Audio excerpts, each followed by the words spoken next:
Toshkent prefektura universiteti 2022-yildan beri faoliyat olib boradi. Hozirda 14 ga yaqin yo'nalishimiz bor. 10 mingga yaqin talaba o'qitamiz. Toshkent shahar soliq boshqarmasi rahbarlari institutimizga tashrif buyurib, soliq bo'yicha muammolarimizni ko'rib chiqdi va bir qator kamchiliklar aniqlandi. Daromad soliq hisoboti bo'yicha muammoga duch kelayotgandik.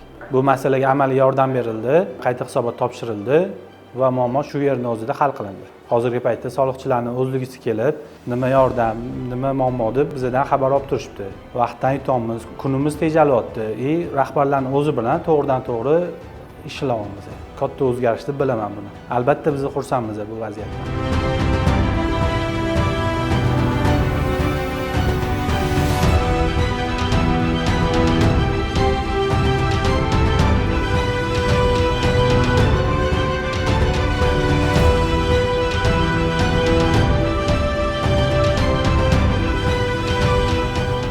Mol-mulk solig'idan qarzimiz bor edi.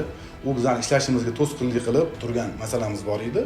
Buxgalterimiz tushunmaganlar u narsani, tushuntirib berishga u yoqdan imkon bo'lmagan, bizlarga yaxshi tushunishmagan. Hozir kelib hammasini tushuntirib berishdi. O'zligisi buxgalterimiz bilan birga kompyuter o'tirishib, masalamizni yechib berishdi. Ijobiy hal bo'ldi masalan. Biz juda xursand bo'ldik bu narsadan. Soliqdan bizga biriktirilgan xodimlarni telefon aloqalarini, ichki telefonlarini hammasini oldik. Kelajakda ularga nima muammomiz, nima ishimizga xalaqit qilayotgan bo'lsa, hammasini yetish bo'yicha kelishib oldik. Ular bilan xursand bo'ldik. Mana shunaqa rahbarlar o'zligisi kelib, bizning muammomizni eshitganidan xursand bo'ldik.